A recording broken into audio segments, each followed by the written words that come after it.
Hi, my name is Shane. I use they, them pronouns, and this is the second session slash second half of the first session of Urban Shadows. We've already talked about safety tools and established our lines and veils. So I'll just take this opportunity to ask the players to take another look at that safety tab, both to make sure that you've added anything that you want on there and to remind yourself what's there as we start to play. This game series is part of the Open Hearth gaming community, gaming calendar.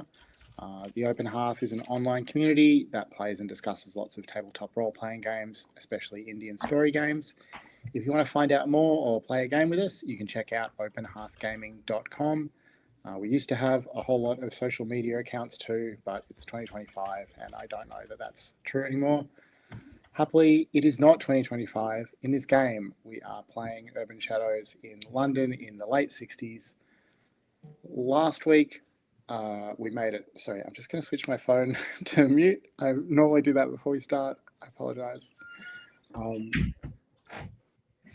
Last week, we got most of the way through character creation. Today, we're going to finish that up and start to, take a short break and then start to play. So we'll just go left to right across the character keeper again, and I'll get you each to introduce yourself both as players, your names and pronouns and anything else you want to share about yourselves, and also your characters. Because it's a new game, we probably all need a bit of a reminder. A good amount of detail of your character for the introduction would be helpful, I think. David, do you want to kick us off? Yeah, absolutely. Hi, folks. I'm David S., he, him pronouns. Let's see. I'm so sorry, Shane. What am I supposed to add? Well, anything that you want to tell us about you yourself, David, but also introduce your character again. Yeah, I got nothing to say about myself. I'm just David. I am playing Cathy, she, her pronouns, playbook The Spectre. So she's a ghost, and the basic gist with her is that she was killed probably some 5 years ago. She is originally from the rural English countryside, married young, came to London for her husband's job, and on their wedding day, or maybe wedding night, to be determined, I have some ideas there, is killed. And so she has kind of been going through a process of grieving the life that she is not going to have with her husband, trying to adjust to being part of the supernatural underground that exists within London. And also trying to find a sense of hope and optimism for the future. She's got a couple of friends, mostly within the sort of swinging 60s, vaguely hippie sort of psychedelic subculture, who she is friends with. They don't know that she's a ghost. And that's probably the most relevant part of her backstory. So if there's anything else I can add, I'm happy to. But otherwise, there you go. Yeah, I have a couple of questions. So you said last week, what I remember is that we said that Cathy didn't really remember how she died, that it could have been an accident. Whereas in your intro now, you said she was killed, which implies, murdered, like intentionality. Am I reading too much into that, or? Well, no, I was thinking about that, and I wanted to run this kind of past you, Shane, because I kind of wanted to be a collaborative sort of idea here. But I was thinking, what if maybe like she it's an idea. What if she was murdered for reasons she doesn't know, that may be related to her or may be related to her husband? Because I know he's being targeted right now as one of her anchors. And I was thinking of perhaps maybe even like the thing that killed her was like the weapon itself is like a certain kind of specific dagger, and that could also be one of her anchors. And so there's this supernatural dagger maybe floating around that she has some connection to. Just something along those lines, maybe. I don't have a motive worked out, and I don't know that I want one just yet, but what do you think of that? Yeah, that sounds awesome. That sort of ties into some questions that I also wanted to ask you about. About your husband and what's going on for Thomas now. So again, just my best recollection from last time is that sort of broadly said that he started a relationship with some other sort of supernatural creature, but we didn't, as I recall, define that too much. A vampire werewolf. Is it? It's a vampire and a werewolf. Is that one person or two? Well, I mean, no, it's the 60s. It could be multiple. I don't know.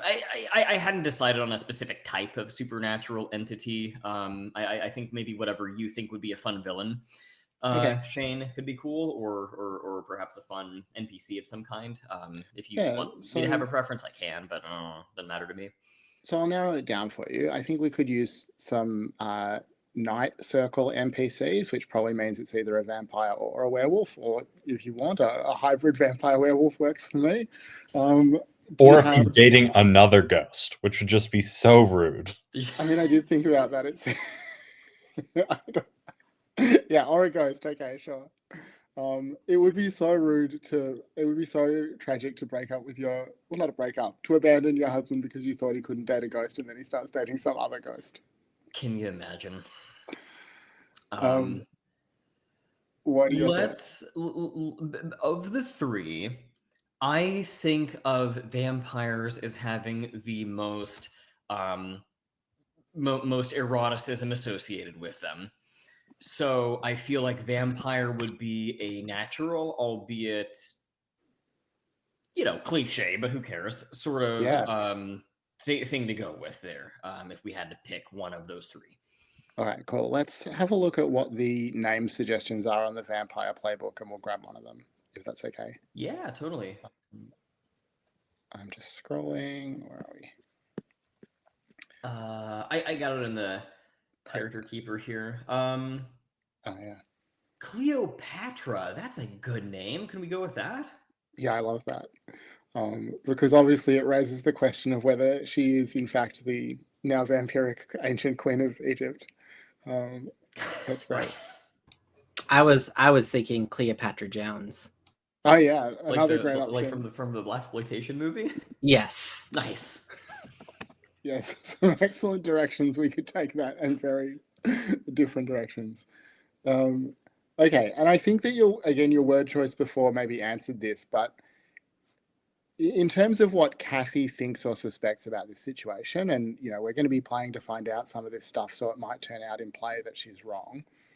Does Cathy think that Cleopatra is seeing Thomas like out of a sincere romantic interest, or does she think there's something nefarious going on? I think she like why is Cathy watching over Thomas, do you mean? Well, I just wonder what Cathy's assumptions about this relationship are. Like, does she think it's a real relationship that could be, could still be dangerous for Thomas? Obviously, it's dangerous to date a vampire who, likes you in the romantic sense. Right. Or does she think, maybe this is connected to her murder? Does she think that the vampire has some plan or plot? I think that not only is it nefarious, that this is what Cathy thinks. I think not only is this a nefarious thing that's being done to exploit Thomas, I think that there is a very good chance that Cleopatra is my murderer. Okay. And I will stop at nothing to find out. Okay. Is there is it just that Cleopatra's with your ex and that, is sort of surprising in itself that he's had romantic connections to two supernatural figures? Or was there something that you saw or observed or heard that led you to think that? Led me to think that what exactly? Well, that she's your murderer. I think that it is, well, two things. One is it's way too coincidental that I'm killed for no very obvious reason. I like the supernatural fancy MacGuffin dagger idea. So I was slain with a very specific ritual dagger, and then this perfectly beautiful, sexy, alluring vampire shows up the minute he's kind of gone through his grieving process and moves in on him. Like, there's no way that's not connected, in my view. Sure. I love that. My theory is already just that Cathy wants to be dating her, but whatever. All these things could be true. All right, that's awesome. I think that's everything. Was there anything else you wanted to tell us about Cathy? I think that's all the story relevant stuff. Yeah.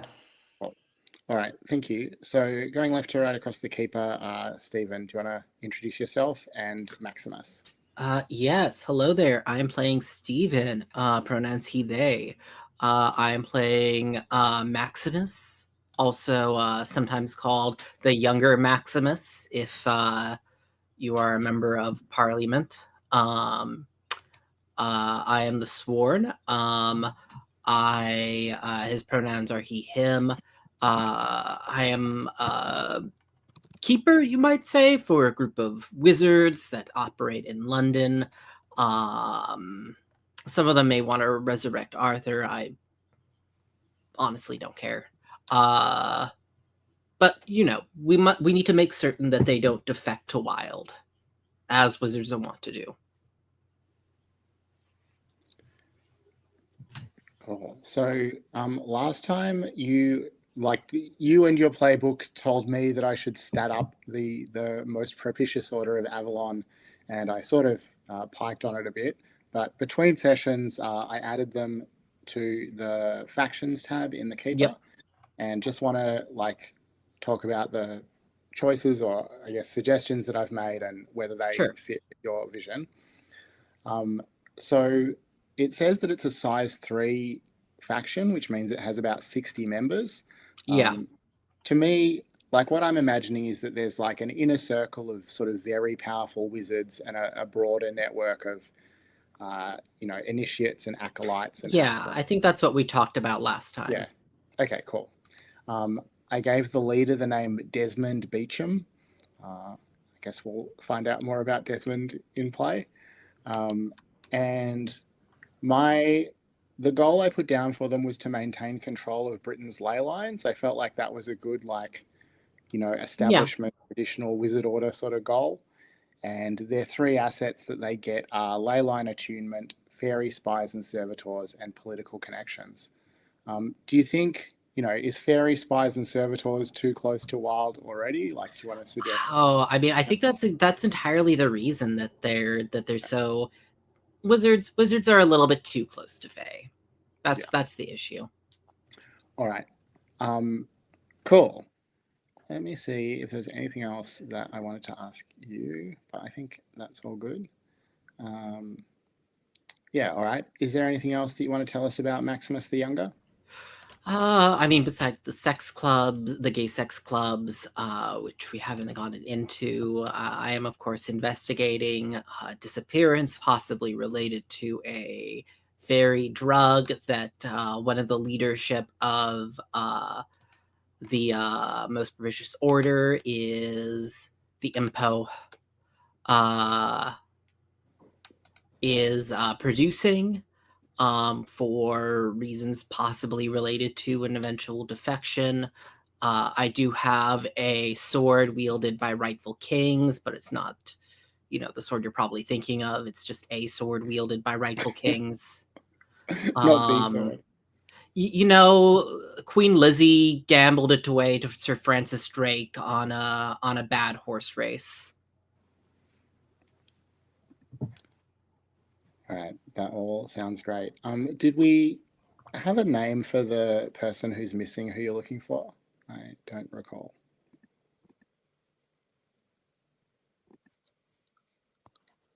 Or do you want to create one? You're on mute, Stephen. Sorry, how about Anthony? We'll go with Anthony. All right, I'm going to put Anthony in the NPCs tab so that I remember that.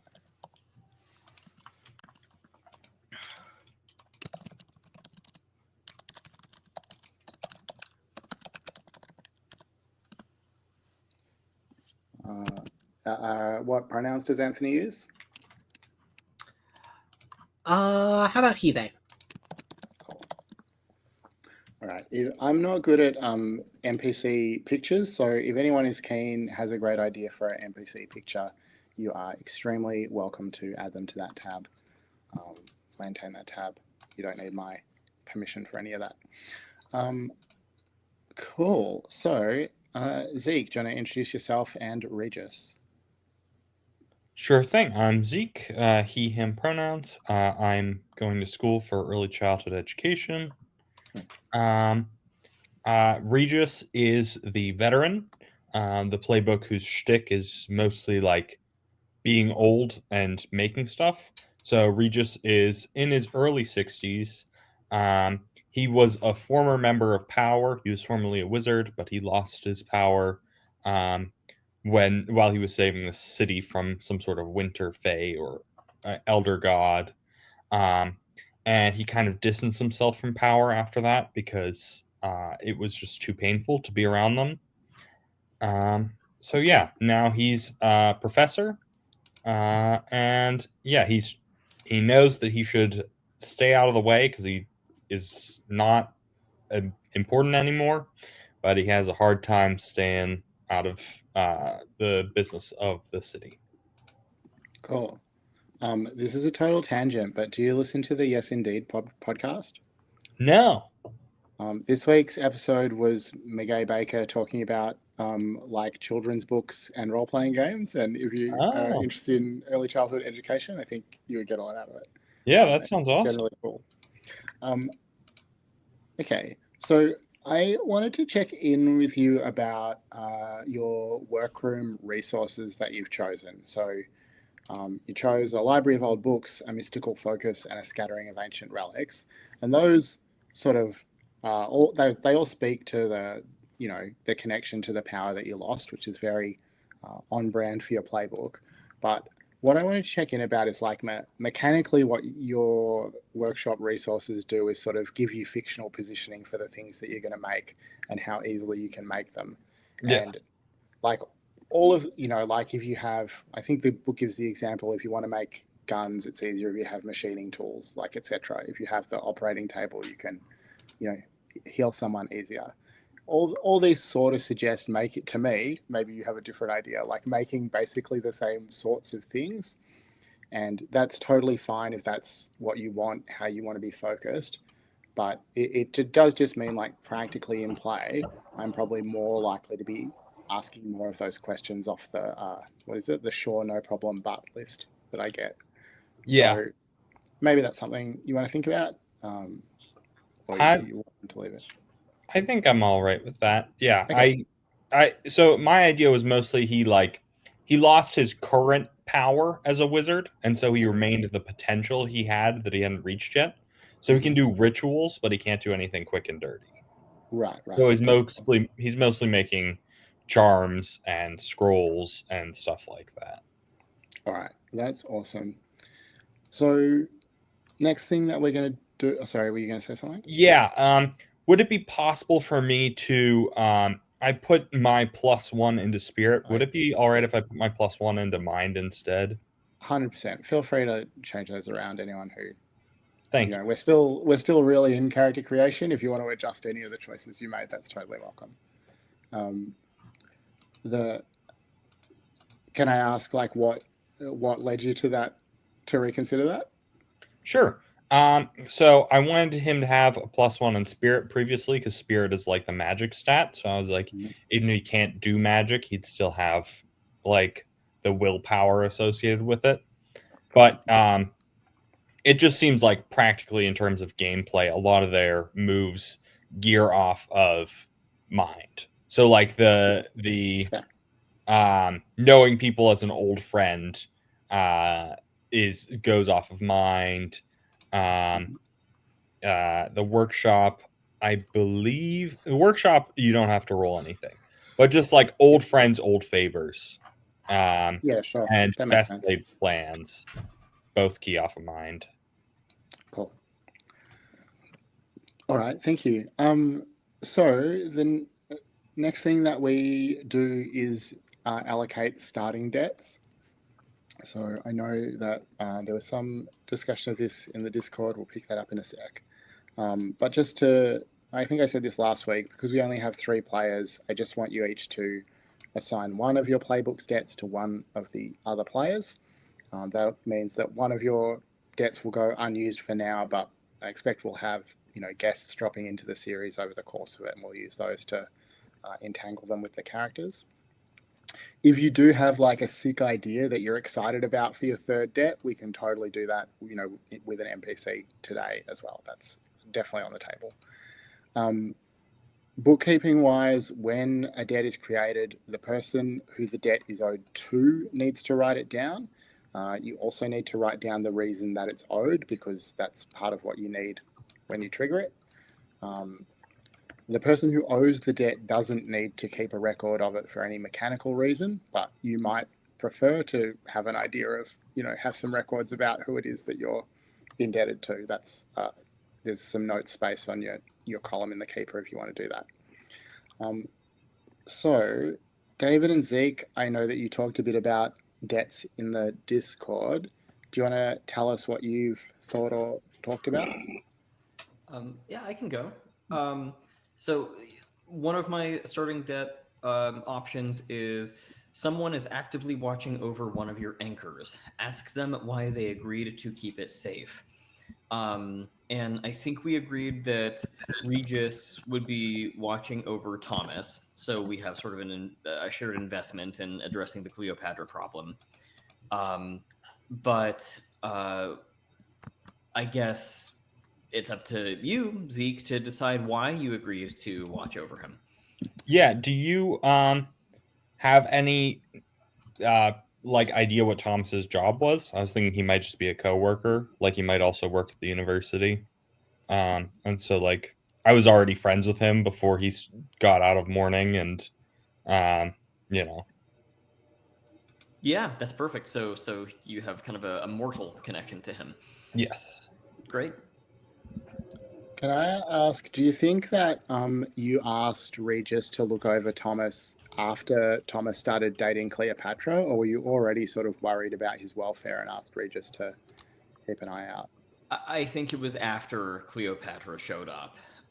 Right. I think Regis and I, if I remember from our conversation prior, we go back a little ways in that, when I was a ghost, Regis being kind of a former exorcist helped me to come to terms with and learn how to operate and exist as a supernatural being.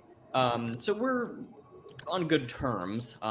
Some might even say friends, to the extent that friendship really exists in this world. But I think it was only once Thomas became threatened that I came, running to Regis, like, hey, I really need something from you here. You got to help me out, and I'll pay you back one way or the other. But Thomas is in trouble. That kind of conversation. Yeah, absolutely. Regis, did we establish what faculty or discipline you teach in? I was thinking literature. Okay. Cool. Cathy, do you think that Thomas is also a literature professor, or is he in a different discipline or faculty? I'm trying to think. We can go with literature. Yeah, I mean, it would be kind of. I mean, I want him to maybe study something that is connected to the story. So if so literature makes sense because then you can pull in old books, and that's kind of a urban fantasy trope. Yeah, you can have that classic scene where the lecturer explains the themes of the story to the class and then tells them time's up and they can go. Right. Yeah. I think that works a little bit better than if he's like an accounting professor or something like that. But if you wanted to do the sacred dagger, archaeology would make sense. Because you were talking about being murdered by a special dagger. Yeah. So, archaeology, world history, anthropology, any of those could be equally effective. So maybe world history, something like that. What do you think, Shane? Any of these sound good to me. Let's go with world history. Just as long as we have a vampire, they're kind of an ancient creature by nature, and so historical stuff could be cool. Yeah.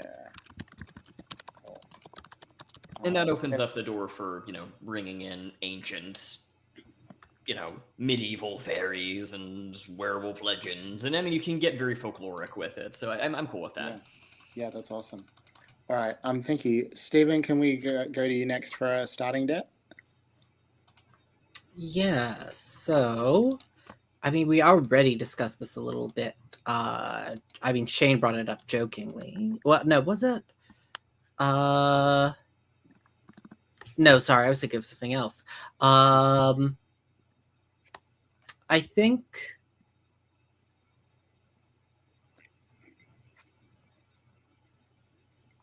Ooh, which of these do I want? I think maybe. I don't. I'm trying to think if I would go, if that it would make sense for me to go. I mean, we could always figure this out. But I'm looking here. If someone gives me info about a circle I don't understand, I secretly help someone get justice for a wrong done upon them. Or my service forced me to punish or kill someone's ally or friend on behalf of your masters. I feel like maybe that last one, at the very least, I mean, I assume that Regis has some kind of relationships in his old world, to his old life, that could be hurt by that. Yes.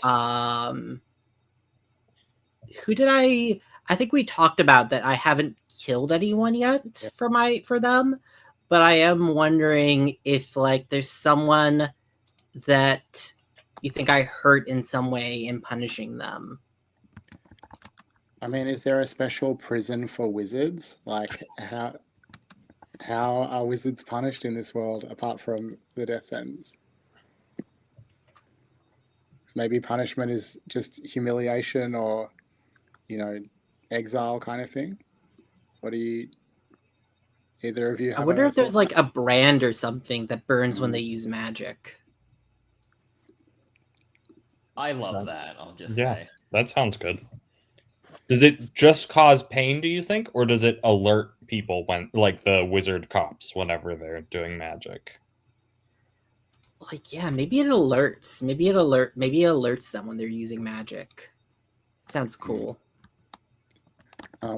So let's talk about this friend of yours, Zeke. Who was your best friend who'd stuck around on the propitious order after you turned you? Man, not just friend now. I did his best friend in.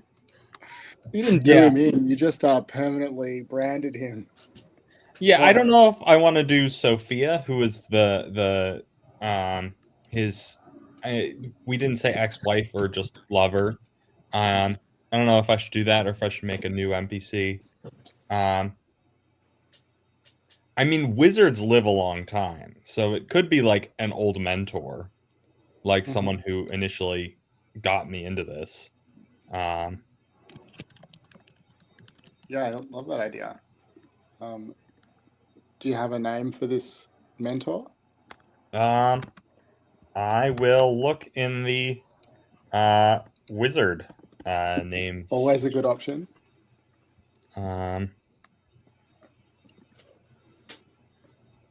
wizard names.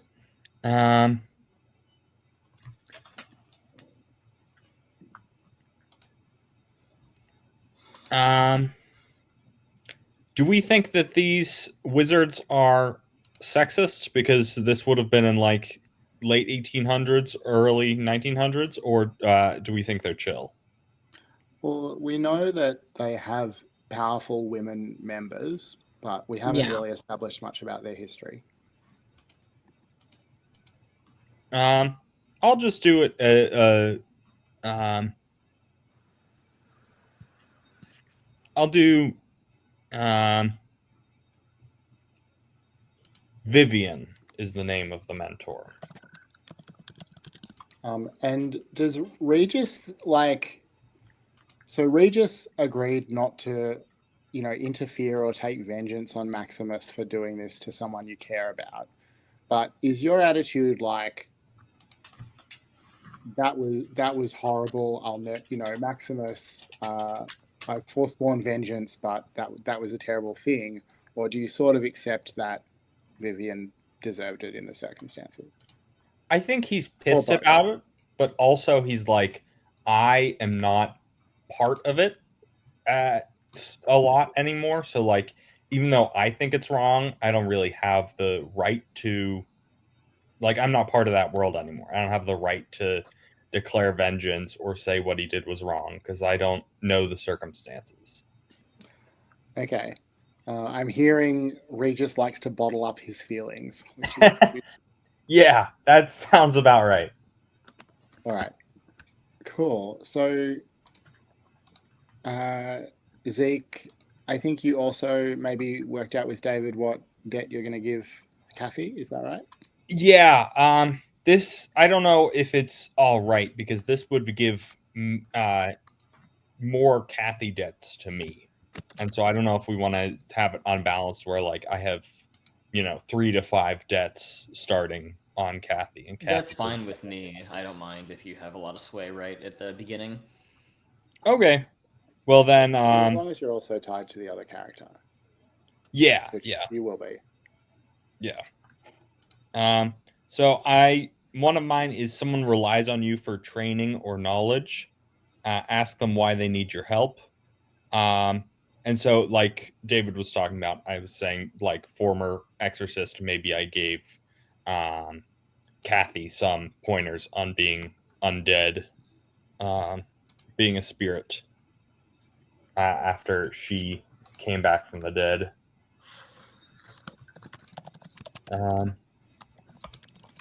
Yeah, yeah, if that's all right with you, David, because it says that you Yeah. specify what you needed help with. Yeah. Yeah, I think basically just being able to operate as a ghost is something that I had no notion of how to do, and I learned it from you.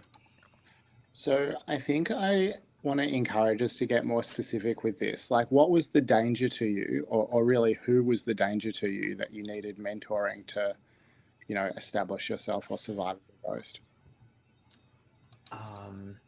I think that's a fair question. I'm trying to think about what sorts of things would threaten ghosts. I mean, maybe I was, without even realizing it, maybe I was like 2 steps away from becoming, like the thrall of another exorcist. Oh. Like there, like I'm thinking of, people who will, go down into the basement and make little, binding circles out of salt or whatever. Like I was about to be trapped in a circle of salt for 100,000 years, and the cabal of exorcist occultists was going to, use me for whatever, nefarious plot they had. And maybe Zeke, you kind of stepped in at the last minute and like basically saved me from that. Yeah, Cathy's not a bad ghost. I know that you guys have an agenda with ghosts, but Cathy hasn't done anybody any harm. There's no reason to, go locking her up. So, just Zeke, is Regis worried generally about this cabal of dark exorcists, or was this is that a general thing that you're keeping an eye on? he doesn't like it. It puts a bad name out there for people who did his former job, and also like you gotta at least have some give and take with the spirit world, or else it's just gonna be unbalanced. So he doesn't think it's healthy for the city what these people are doing. That's awesome. Because one of the things that I'm looking to do after today's session is start up some factions. So something like a cabal of dark exorcist is excellent for what I need to make the game work. All right. Yeah, let's go back to David. What other debt do you want to assign, I guess, to Maximus this time? Yeah. What do you say to this, Steve? I was thinking, kind of knowing what I do about your character, that it might be kind of cool if you almost destroyed one of my anchors once, perhaps by accident. Now I have a few different anchors, and we could come up with a few different ways we could kind of do this. But it's either that, or you or your progenitor was involved in my death, which I haven't thought about how that could play out, but I'm open to it. Do you have a strong preference one way or the other with that? Well, it sounds like you already have an idea. Yeah, I think that the anchors work. Let's see. You have a location, a family member, a beloved possession, and an item related to your death. Yes, I'll put them in the chat. I think I was going to retrieve and destroy that knife that was involved in your death. Okay. And it sounds like you came close, because it says you almost destroyed one of my anchors once. So, what happened? So you said that the dagger is it still currently held by vampire werewolf 2BD? I think that'd be cool. If they have kind of this dagger that's anathema to me. Cool. I think that she is involved in spycraft. I think that there was a fight, and I was going to use one of the items I have with me to break its power and shatter it when like you stopped you stopped me, or like I think maybe that's it. That's why it didn't end in bloodshed. The two, like, you got involved and like she retreated with a dagger. I that sounds good to me. And when you say she, is it Cleopatra we're talking about? Yeah. I think that's cool. I like the idea that the thing that killed me is also one of the things that's tying me to this existence. Because on the one hand, this dagger is anathema to me, but on the other hand, if we destroy it, that actually makes me more likely to like die and pass into the next world. So I have to like fight to keep the thing that is basically my kryptonite around. Yeah. So yeah, that works for me. That's cool.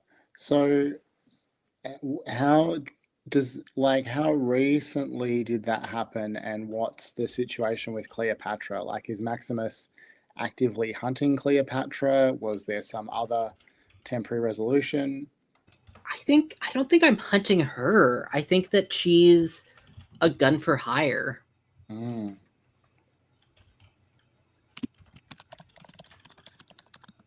So she was working for someone else. Yeah.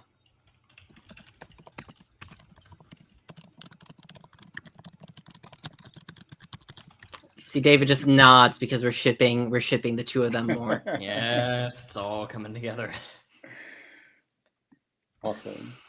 All right. Stephen, what's your second deck going to be? Or Maximus?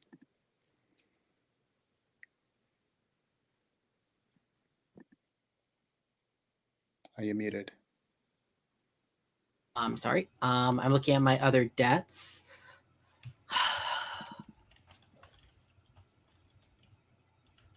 I'm throwing either of these out for you. I want to know which you like find more interesting, David. Either, like, this first one doesn't like, it seems like you're figuring out being knight, so I don't know if it works for you.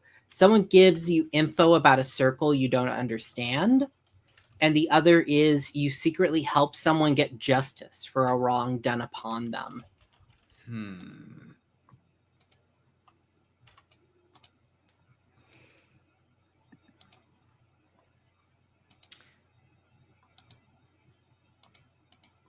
Yeah, I'm trying to think. I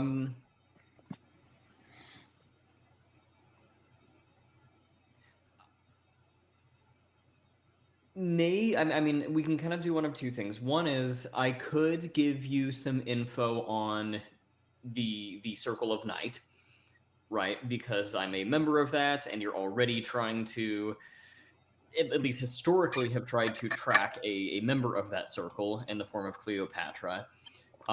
So maybe I provided you with some information on that before it became apparent that you were trying to destroy one of my anchors. That's one possibility. Alternatively, I like the idea of helping you to take justice for yourself. I just wonder who the wrongdoer would be. That's the tough part. Well, no, I'm helping you. Oh my gosh, is that so? I'm so sorry. That would be the question. Like, if you think there's somewhere somehow I could help you get justice. Oh, okay. Oh, you secretly helped me get justice for a wrong done upon me. Okay. Oh, interesting. What might be a wrong done to me? Because I like that. Well, Shane, do you think that we have enough NPCs already, or do you think we could stand to take one more if I needed to come up with someone who had done a wrong to me? We're going to have more NPCs before we're done, so go right ahead. Okay.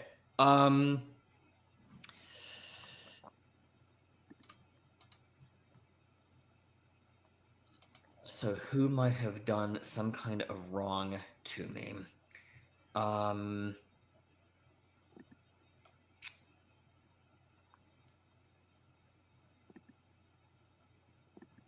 It Can could be. Can I go ahead? Yes. Oh no, you go, Shane. You're the GM. I don't want to take priority. You can go ahead, Zeke.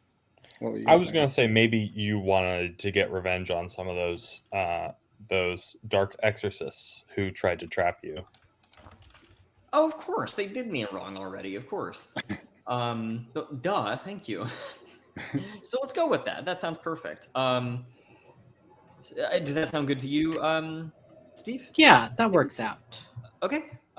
So you helped me get justice. So I owe you for helping me to deal with this cabal of exorcists. And it sounds like you tell me why you helped.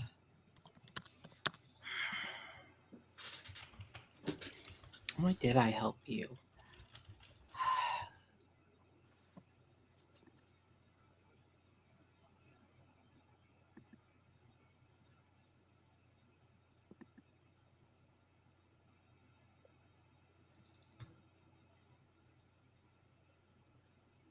I think you make me think of a pet rabbit I once had.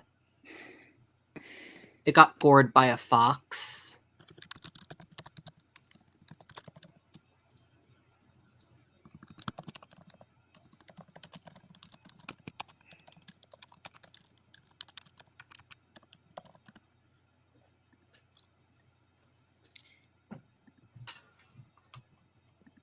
And so, what did Maximus do exactly to the leader of this cabal that represented justice for Cathy?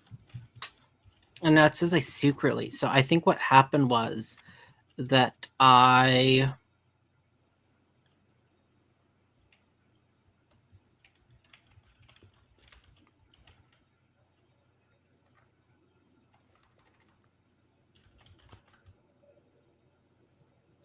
manufactured evidence that made it seem like one of his lieutenants was planning on murdering him and binding his spirit, so that they have since been clawing at each other in an internecine war amongst themselves. Yeah, that's awesome. All right, that rules. So I think then our last debt is Regis to Maximus, or vice versa. Zeke? Yep. So, Steven, do you want Maximus to soon be getting something cool that I'm making, or do you keep pulling my ass out of the fire because I keep getting involved in stuff, even though I'm retired? I think we've established that you're basically the Q of the relationship. The magic Q, yeah. Yeah. Or is it the Q? I forget his name letter. Yeah, Q. Okay. Yes, I think that is you're making something for me. Yeah. You're working on something big for someone, and it's nearly ready. They owe you a debt. Mm-hmm. What are you working on for me? Yeah, this was my next question, obviously. Yeah, let me see here.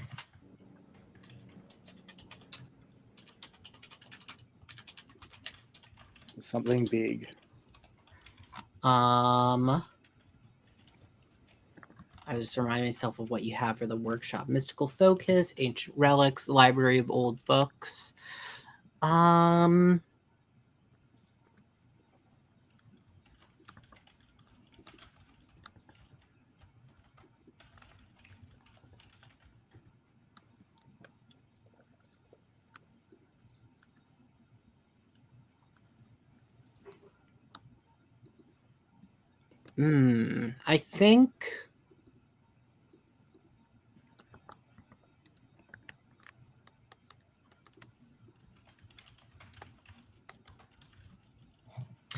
think because I feel like as if I may need it soon. I've been having you build a site where we could bind a fae. Makes sense to me. Like, is this a physical, like a binding circle in the workshop, or is it portable, or is it in the woods? Like, what does the site sort of entail? I think it's like I'm kind of imagining more than a binding circle. I'm imagining more like Standing a stone. secure site where you could stash a fae. A prison, Yes. a black site. Yeah. Yes, a black site, a fae black site. But one that, my superiors don't necessarily need to know about. Oh. Regis, you know how dangerous the fae can be. How are you feeling about doing this? Not great. Yeah, I'm definitely not super happy about it. I don't. Did you tell me about the fae at all? Like, is this a really bad fae, or are you just like, yeah, you're gonna owe me a favor. You keep getting involved in stuff, and you're gonna need someone inside of the order to owe you. I think that the order is they can't be trusted with managing the threat of faerie themselves. I think too many of them are compromised, and I need you to make something secret for me. Something safe from them. Okay. Interesting. Still don't like it, but I'm doing it. All right. So I just want to check in with people. We're near the top of the hour. Would normally take a break here. I would love if we can just push the break back a little bit so we finish up the character stuff and then can play after the break. Is that if anyone needs a short break, that's totally fine. No, I can wait. Right, Totally that fine. looks like thumbs up all around. So the last couple of things that we have to do are on the City Hub tab. So here you'll see two sections. One is about residents. Each of you is going to choose one of those residents who owes you something, who owes you a debt, and you're going to say why they owe you, because again, you need to track why the debts are owed to use them in play. So there's some choices there. You can adjust them as you like. And then you're also going to choose a relationship that you have with one of the other PCs. In this case, we'll try and avoid, I guess it'll just end up sort of wobbly anyway. Sort of the difference between relationships and debts is that debts are more about sort of power and obligation, and the relationships are more personal. So we went left to right before. So Zeke, I'm going to ask you to go first and pick one of those residents that you would like to have indebted to you.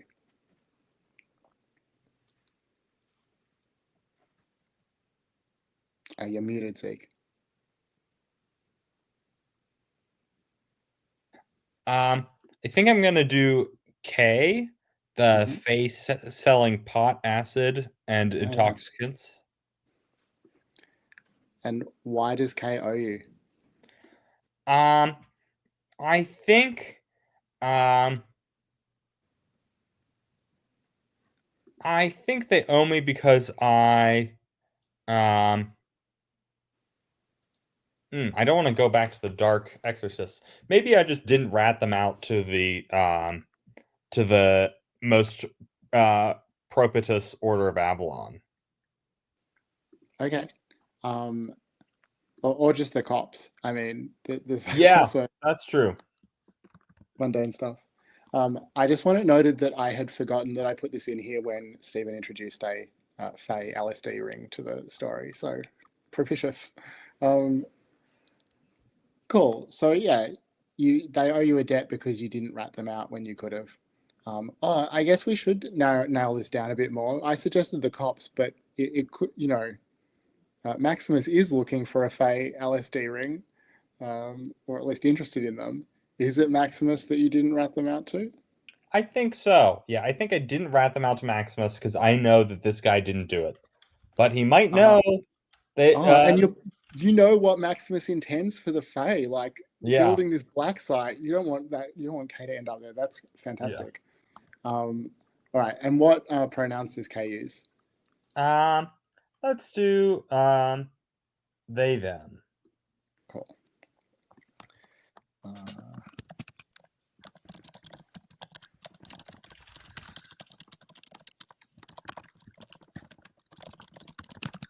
That's great. Thank you. All right, going still right to left. Stephen, do you want to pick a resident?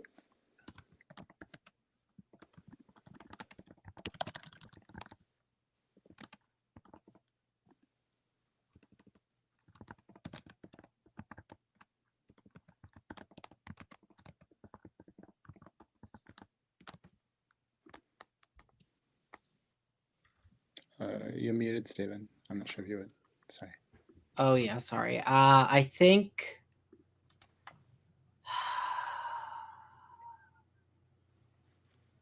just trying to pick between these. I think maybe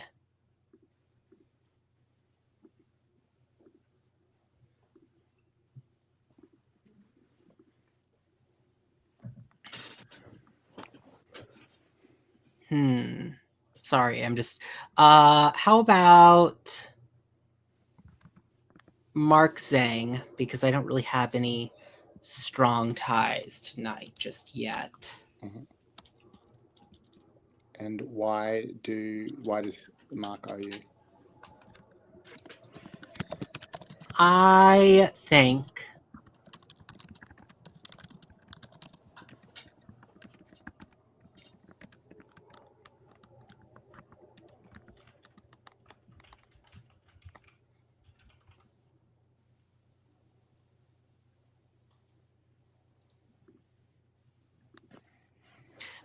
that Zhang has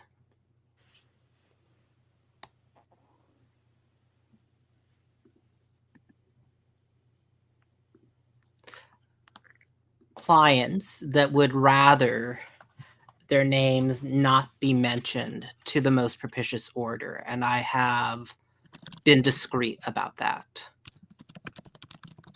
Nice. Cool. And I just want to ask, because it's useful for me to know which NPCs appealed to people. You said there are a few you were considering. What sounded cool that you didn't choose? Or who?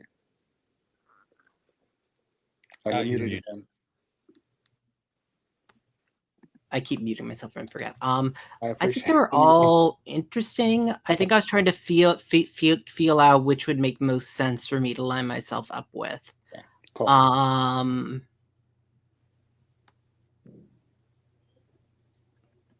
Yeah.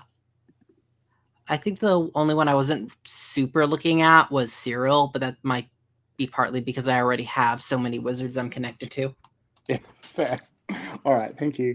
And Cathy, what resident owes a debt to you? I'm gonna go with let's do Elias Ben Ezra. He is a retired demon hunter, now channeling his trauma and angst into experimental art house films. I'm picturing inauguration of the Pleasure Dome, by the way, when I think experimental art house films from this era. Hell yeah. That was definitely on the list of what I was imagining. Yeah. So we're going with that kind of thing. Retired demon hunter. Last name is like kind of a, Ben Ezra is sort of Hebrew Jewish. So I'm thinking maybe I could have helped him deal with a threat related to that mythology. So I don't know if there's a way maybe that I could have helped him. I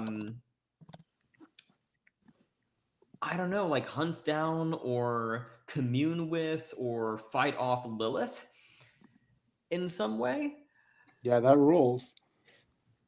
Now the details as to how I did that is the most important part, but also the part that eludes me. I mean, you have this ability to let loose a psychic blast of ectoplasmic energy. That could help with a lot of sort of things. Well, maybe he's retired because of a run-in with Lilith, and maybe I'm someone who maybe saved him or got him out of there or something along those lines. Like I saved his life, perhaps. Mm-hmm. That's cool. All right, sweet. And last thing that we're going to do for character creation / setup stuff is choose those relationships. Stephen, you haven't gone first for anything yet, so I'll ask you first. Which of those relationships do you want to slot someone into?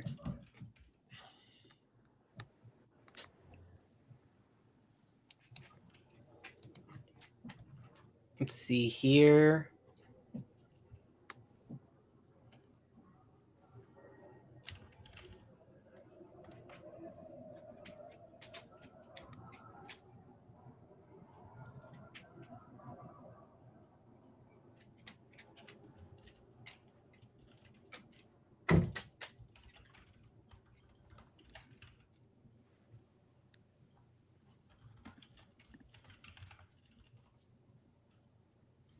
How about, I guess,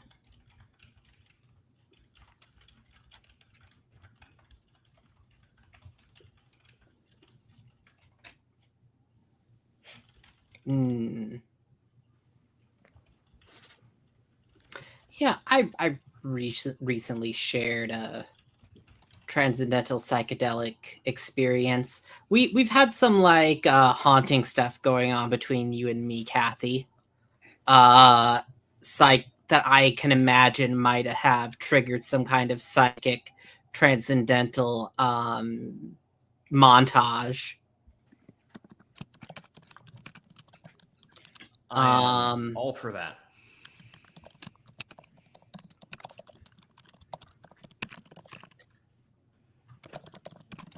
I think you might know too much about the kinds of clubs I visit, since that's on the down low. Sounds good. Cool. Also, for some reason, Cathy keeps like having these fantasies about making out with Lilith and this vampire. I don't know. Cathy was very repressed growing up in the countryside, and it's the time of free love, and I just can't help myself. What can I say?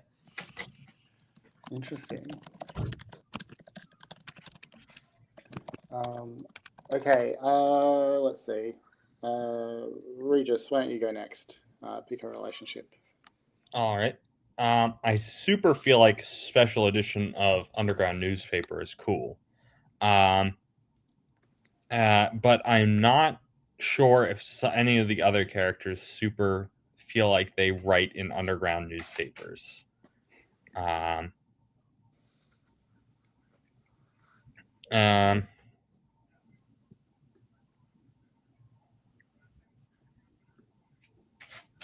Maybe I published poetry under a pen name. Yeah, I don't know. If that's cool with you, I think that would be cool. I could also have I could have murdered someone, and the cop has evidence that I murdered someone.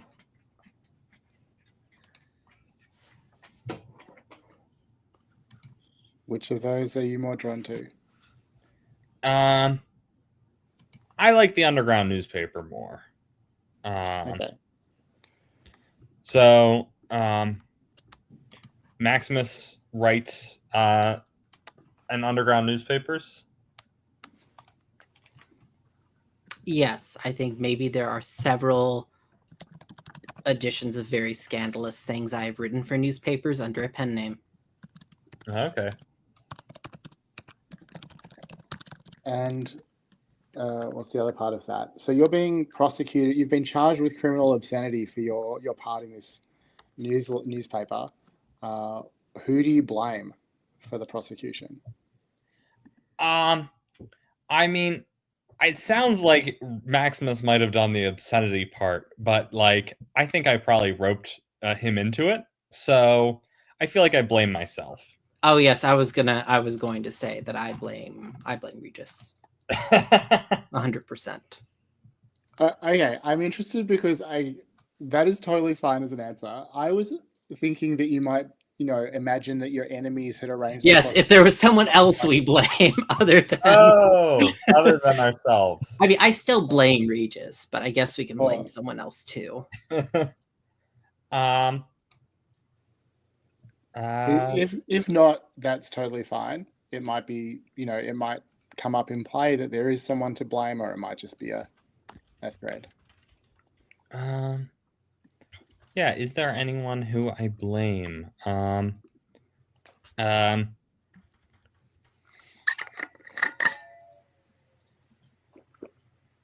Could I do like another NPC from Swinging London? Yeah, of course.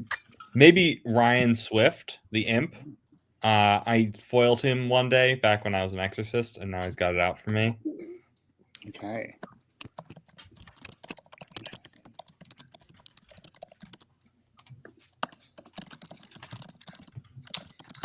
Regis, if Ryan Swift got revenge for every time some old man cop blocked him, none of London would be safe. Is any of London safe? Great question. I wish we could go to our break on that note, but I'll come to it. David, what relationship are you going to establish? So there's two in mind that I was kind of thinking I might go with. One is you and Blank have been organizing a be-in, which I guess that's a gathering of hippies, at Hyde Park in the next few weeks. Why have that powerful vampires taken exception to your plans? And then the other one is you are a regular at a nightclub owned by a power faction. What keeps you and Blank coming back? I don't have a relationship, at least from this table, with Regis yet. So I was thinking Regis. Of those two, the one that I feel like is most in character for Cathy is organizing a be-in at Hyde Park, but I don't know if you identify with the hippies enough to really be into that. So if not, we could be regulars at a nightclub, potentially. I think I like the be-in bit better. Okay.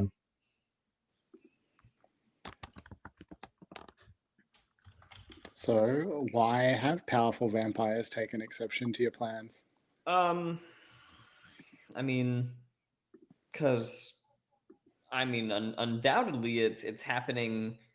Like, it's got to be happening like during some celestially relevant night, because it's hippies, so it's going to be like, the occultation of Venus is happening on this night. And so we have to bear witness to this in the open park, and the vampires, they're witches, maybe there's like some vampire witches or something that's cool like that. Or maybe they're like vampire astronomers or something like that, and they don't want us screwing things. I don't know. But maybe basically the vampires have their own ritual prepared at the park on that night. Does that sound okay to you, Shane? Yeah, that's awesome. I love the idea that we might be building towards a climactic be-in during the occultation of Venus. That sounds great. All right. That's all of our character creation done. We'll take a short break here. Before we do that, so during the break, I'll think about like what our opening scenes are. I just wanted to check, does anyone have an idea of like scenes that they'd like us to start with, or scenes that they want to see? You know, a PC or NPC that you want to interact with, or something that you want to do, or anything like that. If you don't, totally fine, but just wanted to open it up if you already have a scene in mind. Right. Doesn't seem like anyone. Oh, yeah. Go ahead. I mean, I'm happy to do whatever. I was thinking, maybe there could be a scene where,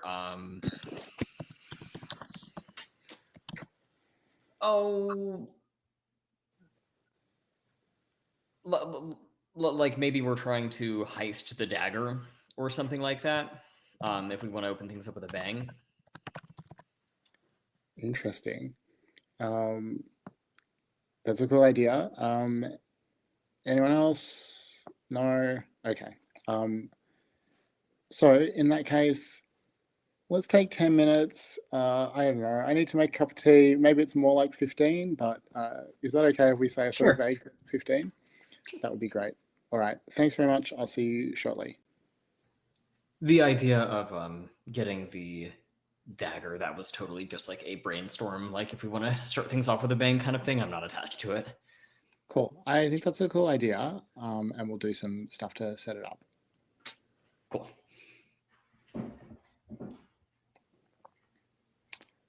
In fact, before Z gets back, I might just tell you, David, a bit about what I propose. So there's a circle move called Hit the Streets, when you hit the streets to get what you need. I think to get the dagger, you need to hit the streets to find out where exactly Cleopatra sleeps, where her coffin is buried in her ancestral soil, wherever that, or whatever sort of vampiric lair she might have. So to roll that, basically you have to come up with an NPC, probably a new one, who might have that information. Mechanically, things to think about mechanically with this. You roll with their circle, so you might want to pick one of the circles you have a higher modifier with, though none of them are going to be especially high at the start of the game. But also actually, maybe I'll hold this till Zeke gets back. It's somewhat important. No, that's okay. Well, I mean, as long as we're on the topic, though, mechanically, should I be like tracking? Yeah. There's a debts bit here, and do I have a debt from Elias? Elias owes you a debt, yes. Okay, so I just need to make sure to record. Yeah, so there's a section there for debts. You want to record who owes a debt to you and what they owe it for. Okay, I will do that while we're waiting here. Sure. And maybe think of an NPC if I'm hitting the streets. Yeah.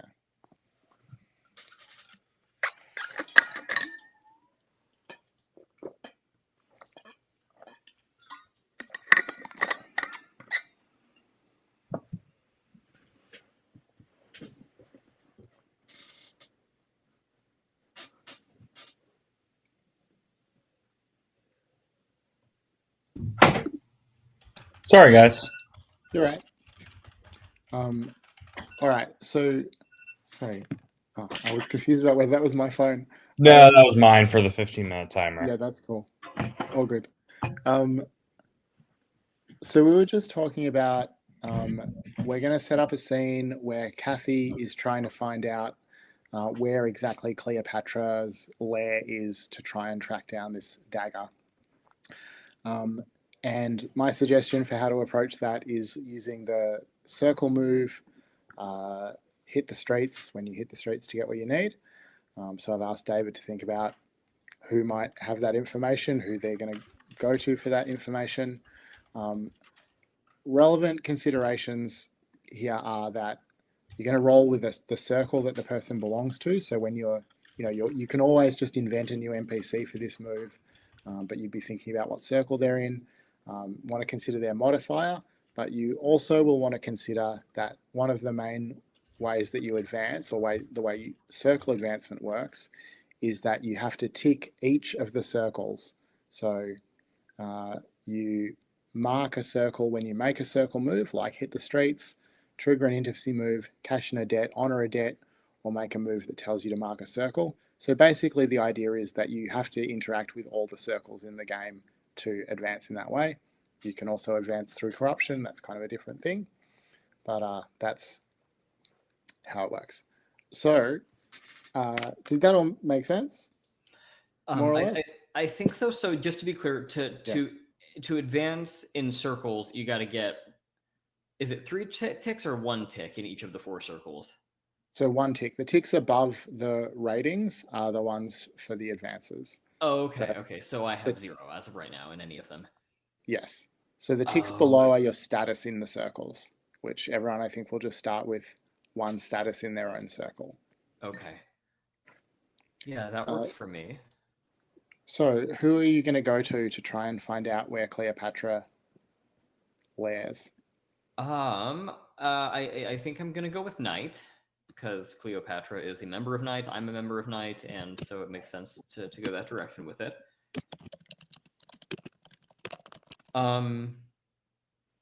And does it have to be a new NPC, or could it perhaps be Mark Zhang? Okay, why do you think Mark Zhang knows? Like, why would you go to Mark Zhang? Well, according to his description in the City Hub, his clients hire him for his uncanny ability to sniff out talent and secrets.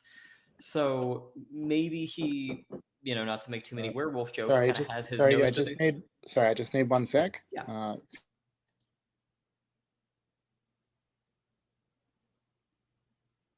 Sorry I was late, guys. Oh, it was like less than a minute. You're good.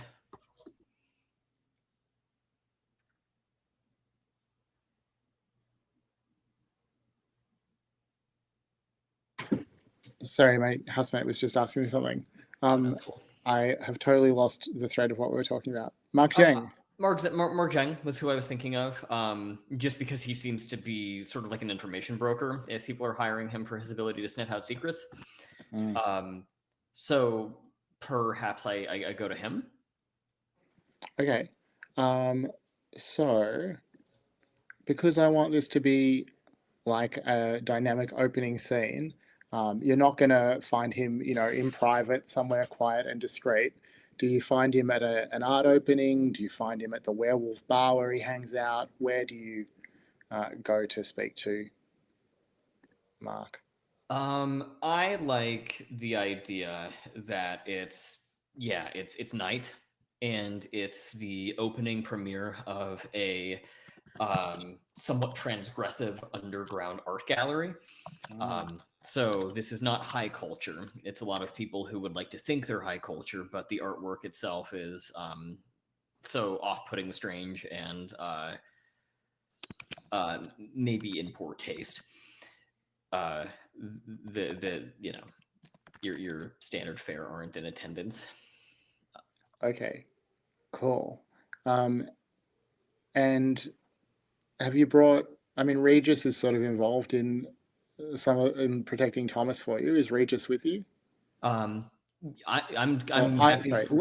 Yeah. I want to pair you up with someone so we're not having solo scenes, I guess. So yeah, yeah. Is it okay anyone's welcome to be there. I think Regis, if you want to be there, you can be. Yeah, maybe I was at the underground art scene, and you come get Mark, and I come with.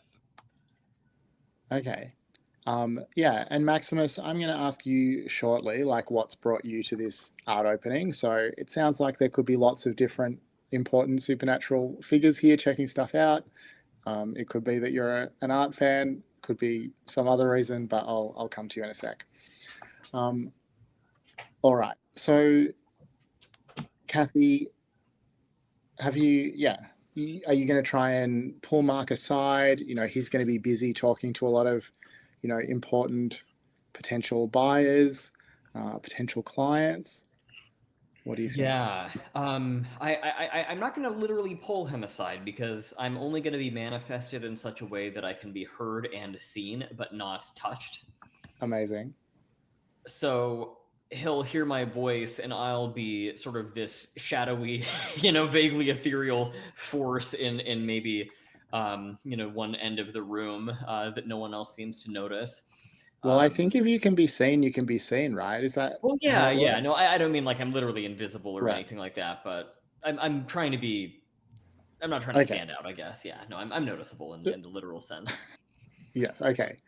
Um, all right. Well, I think you should roll then. Yeah, roll with your rating in night. Okay, which is 1. And we don't have a specific room that we're rolling dice in right now, do we? Yeah, that's right. Whatever you have that will work for you. Okay. I'm just gonna. I'll say aloud what I'm doing. I'm pulling up. I'm googling roll 2d6, and I'm gonna roll different from whatever the automatic one is. And okay, here we go. This plus 1 is a 5, and a 6 plus 1 is 12. Oh, nice. So they're available and have the stuff. Okay. So he has the location that Cleopatra lairs. I didn't anticipate you rolling so well, and I haven't thought about where exactly Cleopatra lairs. Where is somewhere scary and interesting? Um, he. Well, actually, let's go to some of the other players first, and I'll come back and give you a result. Okay. Okay, I have so an idea if you'd like one. I'd love to hear it. Perhaps, I mean, if again, not to be too on the nose, but perhaps it's like a morgue. You know, she like sleeps in like one of the, drawers that you pull out, or something like that. Maybe. Yeah. If anyone has other ideas, though, that's totally okay too. Just brainstorm. I was gonna say she's living unnoticed in Thomas's basement, but I like Also- the word better. Point out the fact that they have the stuff does not mean that the stuff is free. It's true too. Well, I mean, yeah, you might have to cash in your debt to get the information. I mean, I have a debt on him. Oh, you have. Sorry, Cathy has nothing. Yeah, Right. I know of this guy, but I don't. He doesn't know me anything. Okay. Yes. So we'll come back to you in just a sec. Regis, what are you doing at this art opening? Did you come with Cathy, or are you here independently? I think one of my students is doing some sort of avant-garde poetry reading at this underground, or maybe former student, and I am not super happy to be here, but I felt like I had to show moral support for the arts. That's nice. Is it anyone that you know here? Are you standing by yourself awkwardly waiting for your student? Like, what's actually happening for you right now? Yeah, I don't know. Do we think is this like a fantasy? Not fantasy. Is this like a magical place, or is it? Well, I mean, I think that you, especially you, someone who, works on sort of magical artifacts and things like that, has definitely noticed that there's something about these artworks that's beyond, you know, the creative expression that they involve. I don't know if you've exactly figured out what that looks like yet. What Yeah, that means. but I'm walking around taking notes, Okay. trying to get inspiration for new inventions. Cool. And Maximus, what are you doing?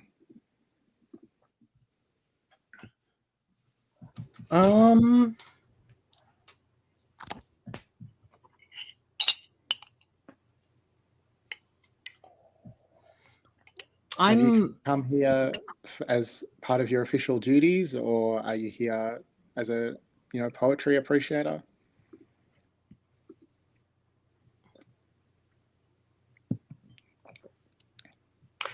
A little bit. I'm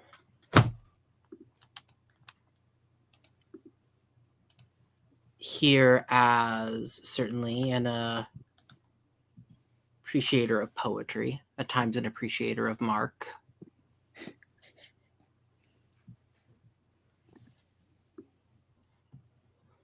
I'm sipping from whatever alcohol is on service. Mm-hmm. It's not especially good. Probably red wine. Is red wine ever good? Wow. Controversial.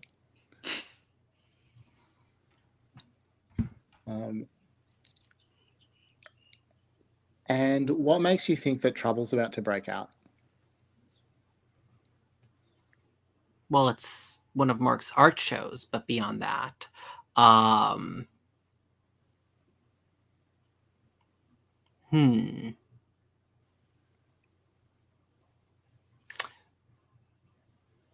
think that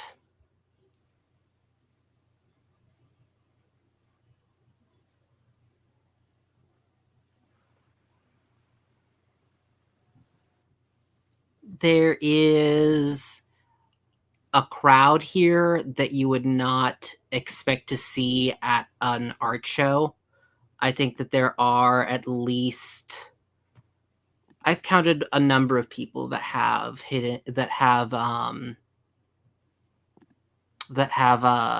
concealed weapons on their persons. You said people, you think they're human?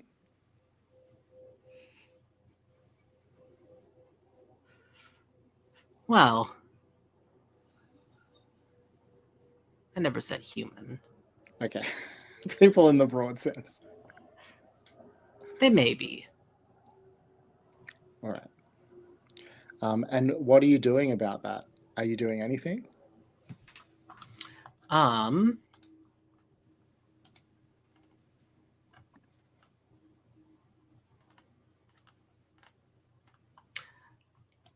I think that I am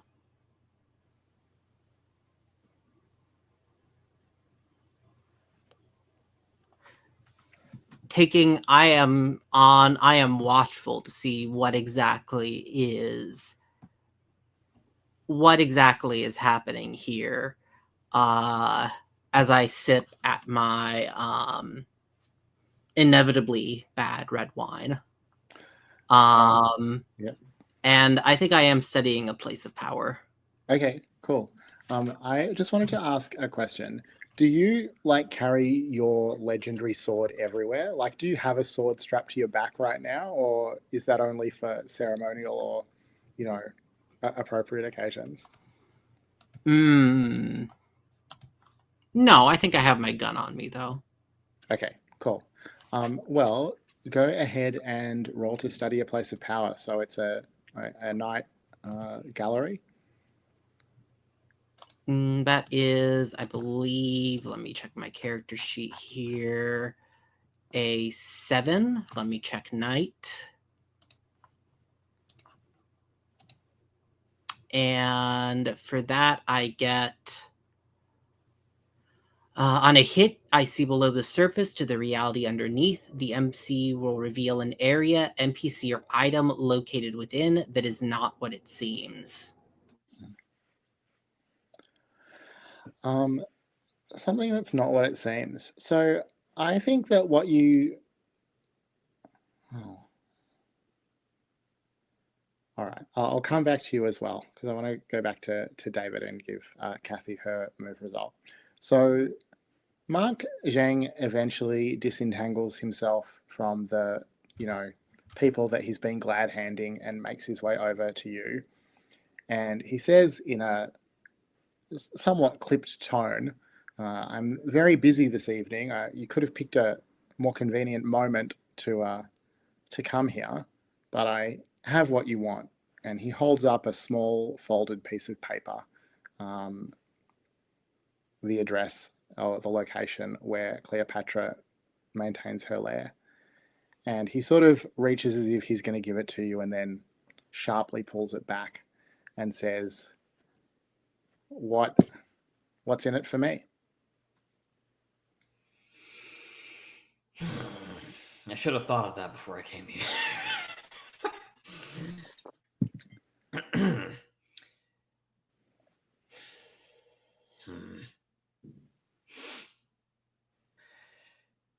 You must have competitors of your own, Mark. Who can I take down? Interesting.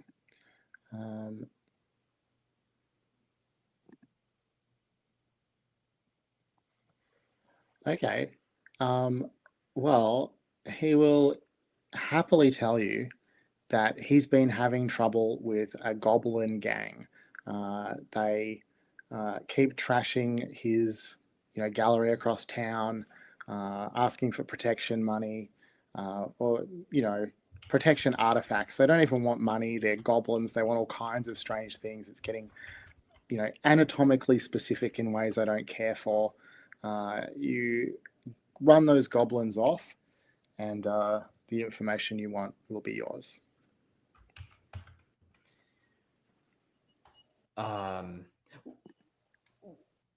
Just to clarify, didn't he give me the information I wanted with the Well, address? not yet. If you want to try and convince him to give it to you before, on the basis that you'll do this favor, you can roll to persuade an NPC. Let's do that. Okay. That's Seduction, rolling with promises, heart. or threats. Yeah, so it's a promise. I mean, I'm Yeah. basically just saying I'm a woman of my word, and I have to attend to this. It's a time-sensitive matter, but you have my word that this is going to be the next thing on the list. So, rolling with heart, that's a flat roll for me. So roll, and we have a 6. So missed it by 1. Nice. All right. We're going to just come back to that again. Okay, so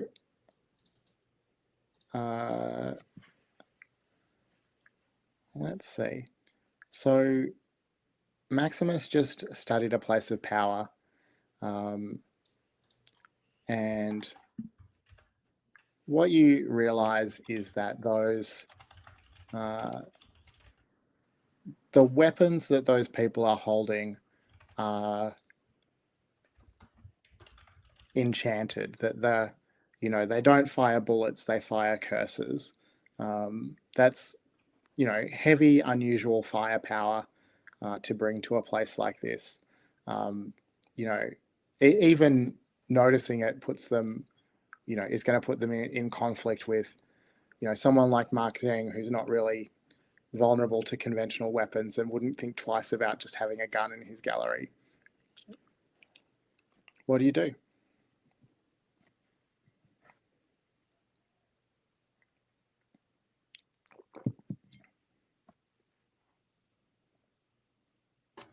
I shift my wine over to my left hand, continue to sip and slowly make my way over. As I near one of them, I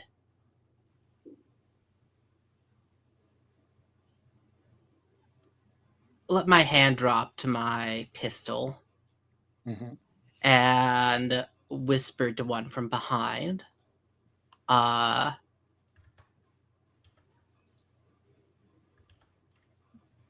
I'm not one for criticizing those who choose to carry some manner of self-defense, but it seems this is inappropriate for the occasion.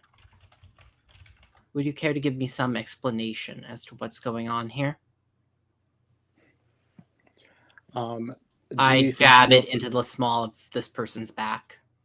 It sounds like you're persuading an NPC with threats. I might be. Yeah.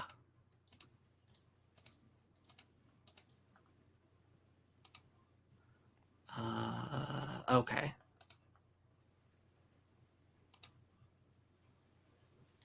That's a 6. Another miss. Yeah. All right. So, what he chuckles lightly as he draws and aims his pistol directly at Regis, and across the hall, across the floor of the gallery, Regis, you recognize the nature of the enchantment that is, sort of floating around the barrel of the gun that's aimed at you. It's exactly the same magic that the Winter Queen used when you dispatched her from this realm so many years ago. What do you do? I think, and I think the first thing that I should do is probably try and get the mortals out. So, do I have anything that starts fires on me? You can definitely just tell it, like, if you just want a lighter or something, then sure. But if you want to have a Molotov cocktail, I think No, we've no, got I was much thinking more answer. lighter. I mean, definitely, even before that, like, somebody's just drawn a gun. The mortals are starting to flee. Like, Yeah, nobody's standing around to, find out what happens, except yeah, maybe the other. that's a good point. um, yeah, I think I'll just try and organize the crowd then. Say like, um, stay calm, proceed to the exits over here and over here. All right. So I think that you're going to need to roll to keep your cool here. This is, an enchantment that you have very bad associations with. It's a dangerous situation. You're immediately in harm's way. So when things get real, and keep your cool, tell the MC the situation you want to avoid. It sounds like what you want to avoid is panic or anyone else getting hurt. Yep. And roll with spirit. All right, I'm doing classic dice. Yeah. I have a +0 to this. That is a 12. All right. On a 10 plus, all's well. I guess I want you to tell me what all's well looks like. Is it just like you've got, I think it means that you've kept your calm and you've gotten this, like, no civilians are at risk here, but you still have this magical pistol pointed at you. What's your next step? I would love to take cover if possible. I'm just thinking about whether escape a situation is something that would make sense for you to roll here. You're taking advantage of an opening to escape a situation, but you're not trying to escape, right? You just want to take cover but still be in the scene. Yeah. Yeah. Do you have any let it out abilities that would make sense here? Oh, great question. Um, blindside an unsuspecting target, barricade or secure a place, frighten or intimidate someone, reveal the ways an old enemy or ally is shaping the current conflict. I mean, lots of those sound like they could work here. Do you want to try that? Yeah, I'll these guys seem like they're connected to the Winter Queen, so I think maybe they need the reminder of the person who took her down in the first place. So when you frighten let or out intimidate. yes, so go ahead. So frighten or intimidate someone with a reminder of the person you used to be.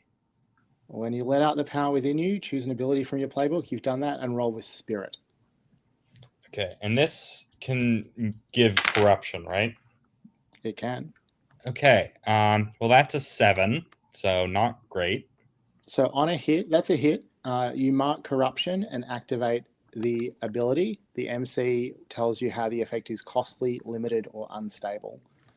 So mark corruption.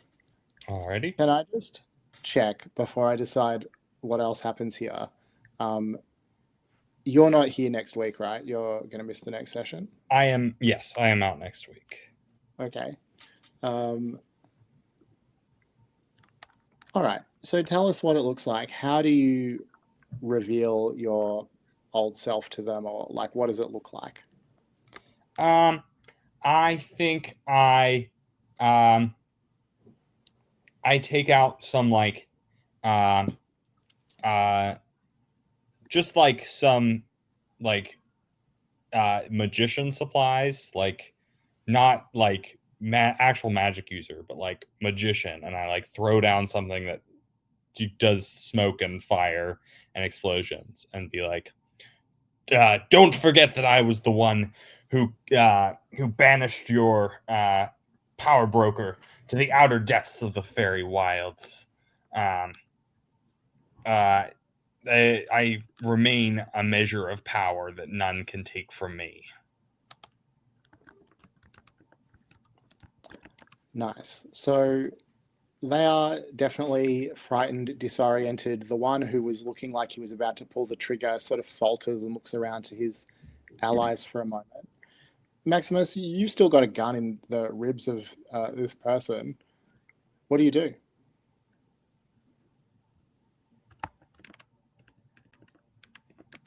I suppose the only logical thing in this situation is shoot. Well, do I want to shoot now? So let me clarify. He just shot off the person I have the gun in the ribs of. He hasn't fired. He just drew his Oh, gun. the and other pointed it. person fired. I thought somebody shot.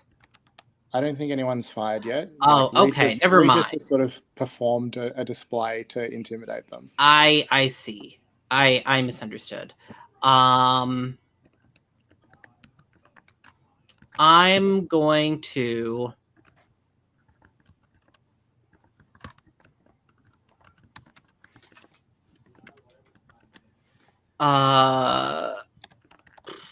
sorry, I'm just looking at my moves in this here. I'm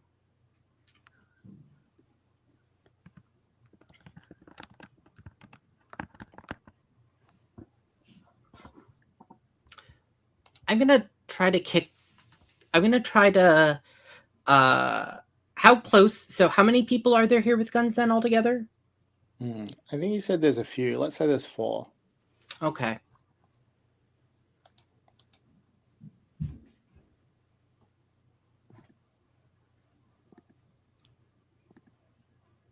I think I give a look between them and I say, this attempted assassination of yours is cute, but we have been onto the government was onto this from the start. I would put down your arms now, and you may be granted leniency. Otherwise, I'll be required to call in the strike team. Interesting. So it sounds like you're trying to mislead, distract, or trick someone. So yeah, roll with mind. Okay, let's see here. Okay, that's an 8. So I picked 2. I'm going to create an opportunity, and oh boy, I have to pick only 2. I'm gonna expose a weakness or flaw. What is it? Those are what I'm picking. Yeah, do you have an idea of what the weakness or flaw is that you expose? That's true. I'm just trying to think through. Like, I didn't have a thought, but I could confuse them for some time, but I feel like it's gonna come up sooner rather than later. Yeah, sure. No, I guess I'll create an opportunity and confuse them for some time. We'll go with that. I'm happy to suggest a weakness or flaw if that's what you want. I'll go with those 2 instead. Okay. I'm here. I'm entangled, but we have been confused for some time, and I've created an opportunity. Okay, so I think that what that means, or what you're sort of figuring out, is that they did not expect. They came here thinking that they would just find Regis and be able to do this easily, and have been, they weren't ready for other supernaturals to be around. That suggests they're not well connected, because this is Mark Zheng, like, having an opening. Like, everyone you would think would know that.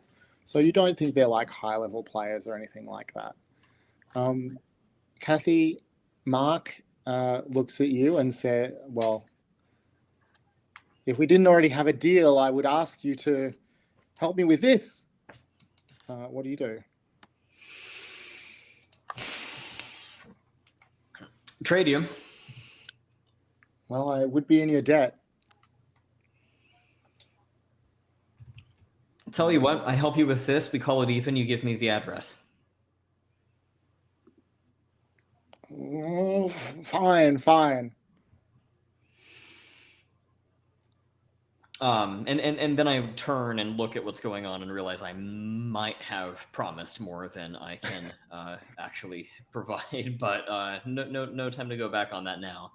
I think I'll try to move in and engage in some way. Well, at the moment, you can only be seen and heard. So I believe you need to mark corruption or trauma. I can't quite remember which It's trauma. to be physically present, or do you want to let Okay. it out and use your ectoplasmic blast? I was just gonna throw down a let it out and see what happens. Oh yeah, I love that.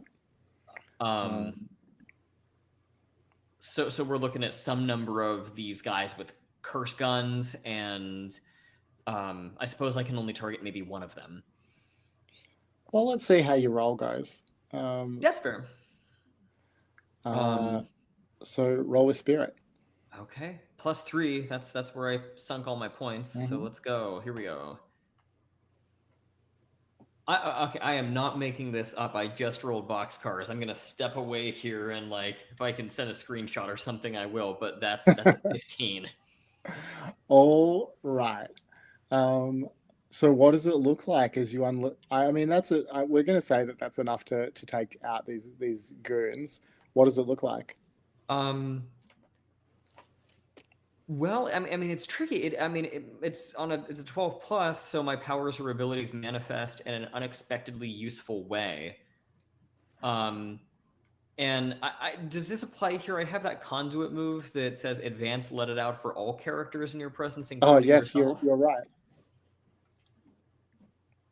Absolutely. So I don't know what that does exactly. I mean, I need to look that up, but I know we talked about it last time. The MC offers you a new manifestation of your powers, and you can mark corruption to make it permanent and be able to use it again later. Yeah, so I think what makes sense is that ordinarily your ectoplasmic blast targets individuals. You've never been able to, I mean, what are we trying to say? Like, there's other people around, and you can navigate the blast so that it targets just the individuals that you want to strike. Does that seem like a fair? So kind of like precision targeting, can shoot around obstacles, kind of a thing. Yeah. Yeah, and are we treating the mob of goons kind of as like one target then here?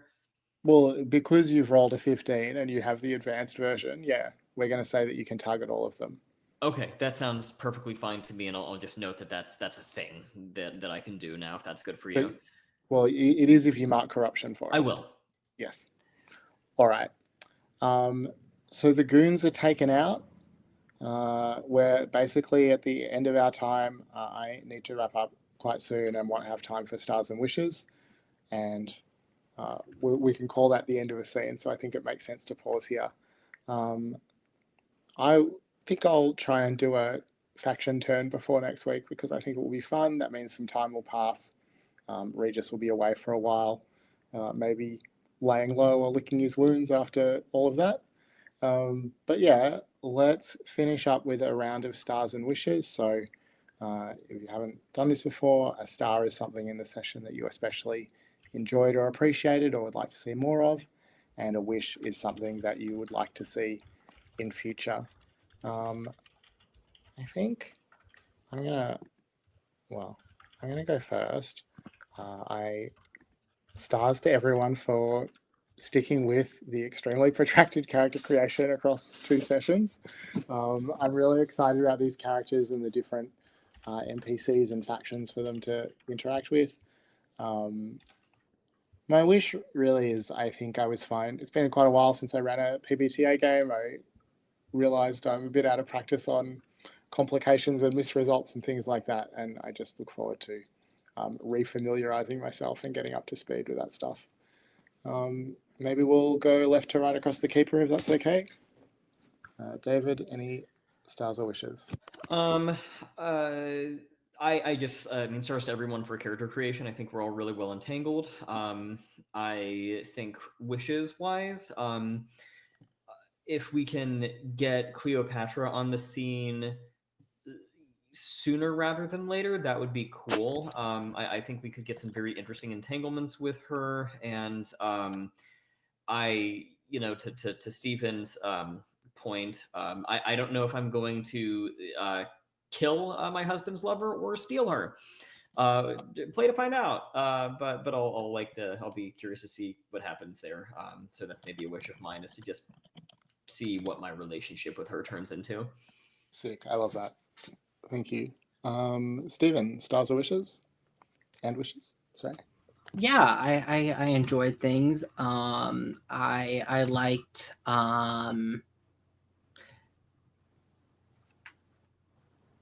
David's choice of of all the people I can ask for a favor, I'm gonna immediately go to someone who owes me nothing.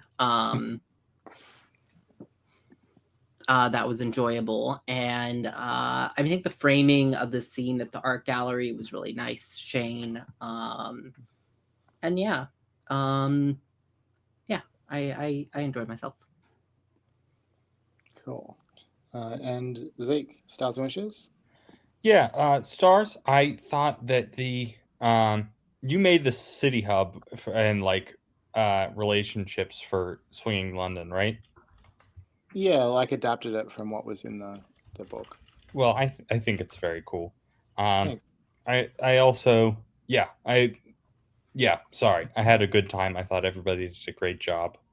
Um, yeah, wishes. I do think it'll be interesting to see how the faction turn affects the game, because I don't think I've been in a game with faction turns before, and that seems interesting. Yeah, a little bit of GM homework. Love that. All right, cool. So next week, I reckon we'll have a guest star. I'll try and make sure that their character creation is done before our session, so that doesn't take up any time and we can actually play. And Zeke, I'll see you in 2 weeks. I'm just going to end the recording now, and then we can talk a bit about whether we're going to post it. So bear with me. Don't drop out.